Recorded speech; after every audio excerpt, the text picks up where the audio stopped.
Worried about gout? Check out Ural, the effective urinary alkalinizer.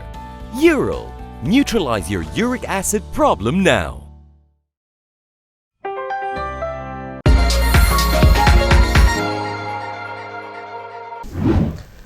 Welcome to KiniNews. I'm your host Prasad.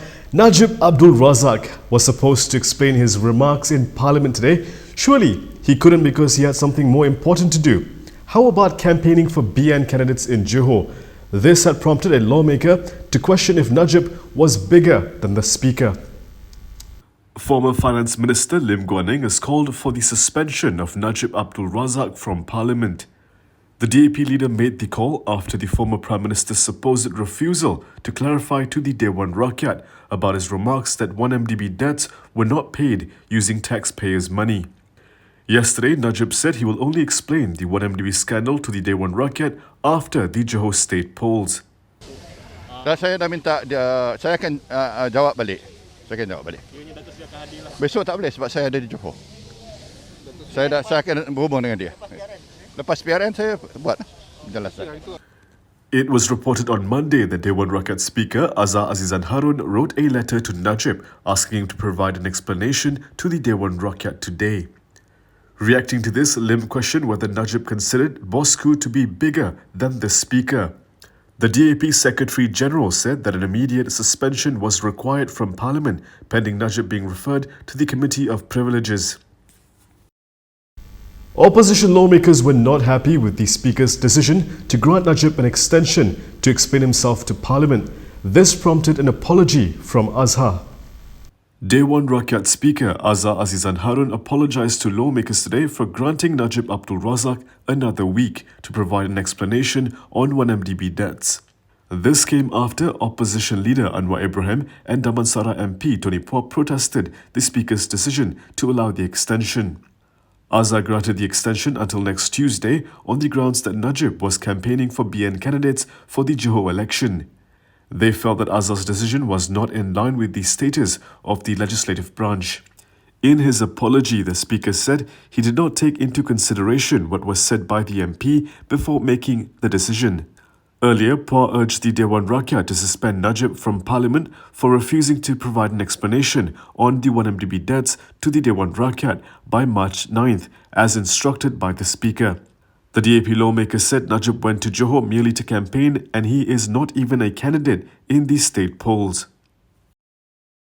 Najib may not have had time to explain to Parliament, but he certainly had time for politicking and campaigning for BN in Johor. Najib Abdul Razak has denied allegations that he destroyed Felda during his time as Prime Minister. Speaking to reporters in Muar this afternoon, he said he would not destroy his father's legacy. Jadi tak boleh dah tunduh saya yang merosakkan Felda. Sebab orang Felda tahu saya yang mewarisi daripada Tun Razak, takkan saya nak rosakkan Felda. Malah dalam zaman saya, Felda lebih maju.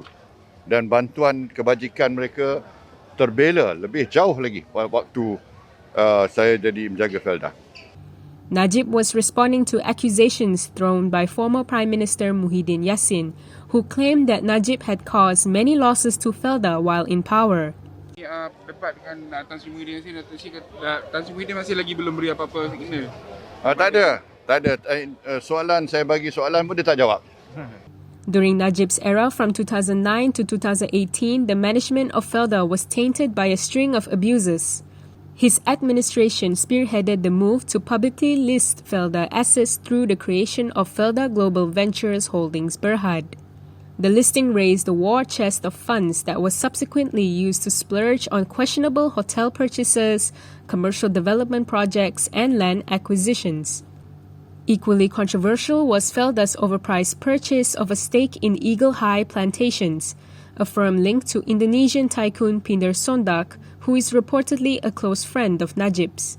The mismanagement sent FGV's share price tanking from more than 5 ringgit a share in mid-2012 to close at 1.85 ringgit as of Monday.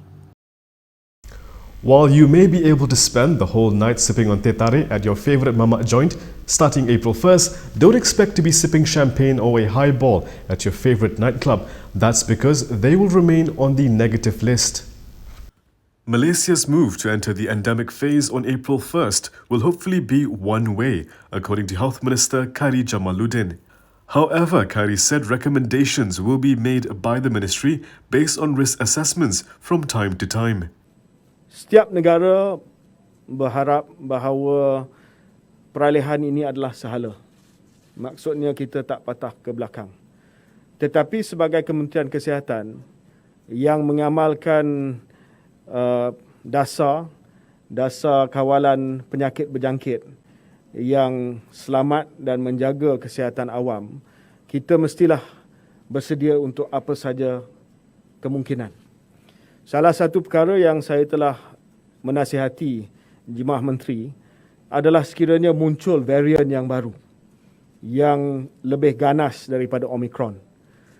Sekiranya muncul varian baru, bukan saja Malaysia, tetapi negara-negara lain pun mesti kaji semula protokol pembukaan mereka.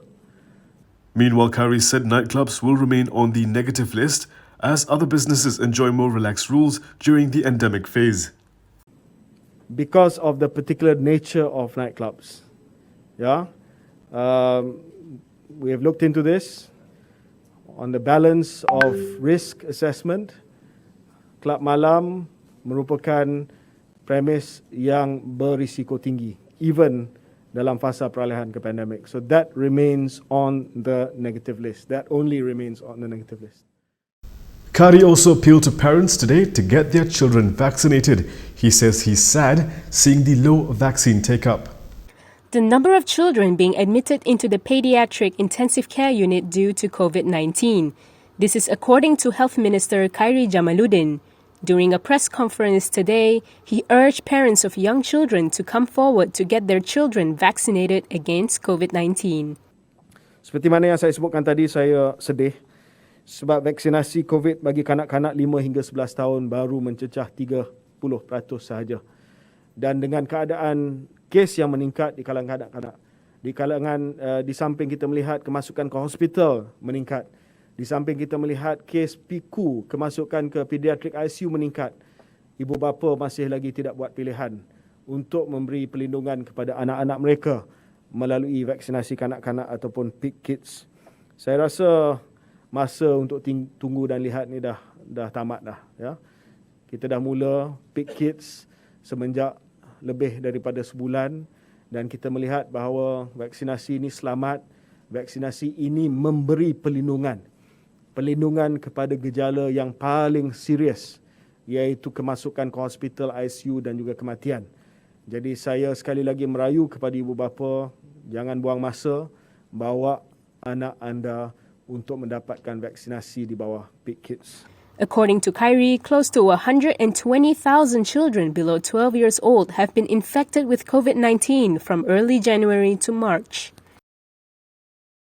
Lawyers of Low Siu Hong have called on the Pluralist Islamic Religious Authority to take a step back and not act prematurely.